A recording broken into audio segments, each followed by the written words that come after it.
సభకు నమస్కారం. సిపిఎస్ విద్రోహ దినం సందర్భంగా ఈ కార్యక్రమాన్ని ఏర్పాటు చేసినటువంటి Andhra Pradesh contributory pension scheme employees association రాష్ట్ర అధ్యక్ష కార్యదర్శులు బాజీ పఠాన్ గారికి, గర్మి రాజేశ్వరరావు గారికి, అలాగే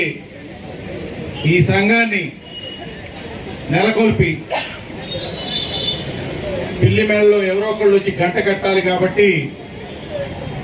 నేనే ఆ గంట కడతానని చెప్పేసి ఏపీసీపీఎస్ఈఏ ఉద్యోగ సంఘాన్ని స్థాపించి ఎన్ని ఒడిదుడుకులు ఎదురైనప్పటికీ మొక్కవోని ధైర్యంతో ఈ సంఘాన్ని అదే స్ఫూర్తితో భావితరాలకు తీసుకువెళ్ళినటువంటి గౌరవనీయులు రామాంజనేయులు గారికి, అలాగే ఈ కార్యక్రమానికి ముఖ్య అతిథిగా విచ్చేసినటువంటి ఆంధ్రప్రదేశ్ ప్రభుత్వ ఉద్యోగుల సంఘం రాష్ట్ర అధ్యక్షులు కామ్రేడ్ కేఆర్ సూర్యనారాయణ గారికి, బీసీవైఏ పార్టీ అధ్యక్షులు రామచంద్ర యాదవ్ గారికి, తరలి వచ్చిన మీ అందరికీ కూడా ఉద్యమాభినందనలు తెలియజేసుకుంటున్నా. ఫ్రెండ్స్, ఈ రోజు ఉన్నటువంటి పరిస్థితుల్లో మనం రిటైర్ అయిపోయినటువంటి తర్వాత పరిస్థితి ఏంటి అనేటువంటిది ప్రతి సిపిఎస్ ఎంప్లాయీ ఆలోచిస్తున్నటువంటి. ఇందాక పెద్ద ఆయన సూర్యనారాయణ గారు చెప్పినట్లు 2004కు ముందు ఉన్నటువంటి ఏ ఉద్యోగ సంఘాలు అయితే ఉన్నాయో వారందరూ కూడా రాబోయే ఉద్యోగుల పరిస్థితి ఏంటి అనేటువంటి విషయాన్ని ఎందుకు ఆలోచించలేదనేటువంటి వాస్తవాన్ని మనం ఆలోచించాలి. బట్ సూర్యనారాయణ గారి స్పెషాలిటీ అదే. నేను కమర్షియల్ ట్యాక్సెస్ డిపార్ట్మెంట్లోనే డిప్యూటీ అసిస్టెంట్ కమిషనర్గా పనిచేస్తున్నాను. జిఎస్టీ అనేటువంటి పథకాన్ని వన్ నేషన్ వన్ ట్యాక్స్ అనేటువంటి స్లోగన్ని తీసుకొని ఈ భారతదేశంలో అన్ని రాష్ట్రాల్లో ఇంప్లిమెంట్ చేయాలని చెప్పేసి కేంద్ర ప్రభుత్వం ఒక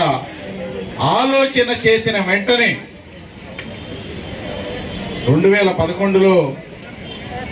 తారస్థాయిలో తెలంగాణ ఉద్యమం రన్నవుతున్నప్పటికీ కూడా మొక్కవోని దయంతో ఆ రోజు ఎగ్జిబిషన్ గ్రౌండ్స్ లో భారీ సమావేశాన్ని ఏర్పాటు చేసి ఈ యొక్క జిఎస్టీ విధానం కనుక వన్ ట్యాక్స్ వన్ నేషన్ పేరుతో వస్తే కనుక ఈ రాష్ట్రంలో లేకపోతే ఈ దేశంలో ఉన్నటువంటి మా యొక్క ఎంప్లాయీస్ పరిస్థితి ఏంటి, నాట్ ఓన్లీ ఎంప్లాయీస్ పరిస్థితి, ఈ యొక్క రాష్ట్ర ప్రభుత్వాల ఆర్థిక స్థిరత్వం ఏమవుతుందనేటువంటి విషయాన్ని స్పష్టంగా ఎలుగెత్తి చాటి ప్రజల్ని అలాగే ఈ యొక్క ఉద్యోగుల్ని దేశవ్యాప్తంగా చైతన్యం తీసుకొచ్చినటువంటి నాయకులు సూర్యనారాయణ గారు. 2016-17 సంవత్సరంలో జిఎస్టీ విధానం వచ్చిందంటే కనుక దానికి 5 సంవత్సరాల ముందు నుంచే మా కమర్షియల్ ట్యాక్సెస్ లో పనిచేస్తున్నటువంటి దేశవ్యాప్తంగా ఉన్నటువంటి ఉద్యోగస్తులందరినీ చైతన్యపరిచి మేము ఏమి కోల్పోతాము, ఏమి వాటికి పరిష్కారాలు అనేటువంటి సూచించిన వ్యక్తి సూర్యనారాయణ గారు. అలాగే ఈ రాష్ట్రంలో ఉన్నటువంటి ఉద్యోగులనే కాకుండా దేశవ్యాప్తంగా ఉన్నటువంటి అన్ని ఉద్యోగ సంఘాలని కమర్షియల్ ట్యాక్సెస్ కు సంబంధించి all India confederation of commercial taxes associations అని చెప్పి స్థాపించి దానికి సుదీర్ఘంగా లాస్ట్ 10-15 ఇయర్స్ గా ఉద్యోగ సంఘ జాతీయ నాయకులుగా ఉంటూ అన్ని ఉద్యోగ సంఘాలని చైతన్యపరిచినటువంటి వ్యక్తి ఆయన. 2016-17 సంవత్సరంలో నెంబర్ 2గా ఉన్నటువంటి ఆనాడి కేంద్ర ఆర్థిక శాఖ మంత్రి అరుణ్ జైట్లీ గారి యొక్క తలుపును తోచుకొని లోపలికి వెళ్ళగలిగేటువంటి ఒకే వ్యక్తిగా ఆయన నిలబడ్డారంటే కనుక ఆయన ఎంత కమిట్మెంట్ తో మా డిపార్ట్మెంట్ లో రాబోయేటువంటి రిఫార్మ్స్ విషయంలో ఆయన ముందు జాగ్రత్తతో వ్యవహరించారు అని చెప్పేసి మీకు తెలియజేసుకున్నా. ఇది ఎందుకు చెప్పదలుచుకున్నారంటే మరి ఆనాటి ఉద్యోగ సంఘాలు మరి ఈ ప్రయత్నం ఎందుకు చేయలేకపోయినాయి.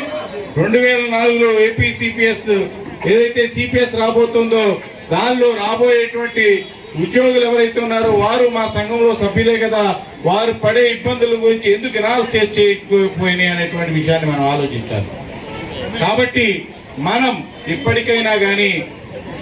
ఏదైతే ఎవరైతే మన ముందు చూపుతో తీసుకువెళ్తారో ఆ నాయకుల చెంతన చేరి ఈ ఏపీసీపీఎస్ ఎంప్లాయీస్ అసోసియేషన్ ఏదైతే నినాదం ఇచ్చిందో దాన్ని తూచా తప్పకుండా ఇప్పటికైనా పాటిస్తూ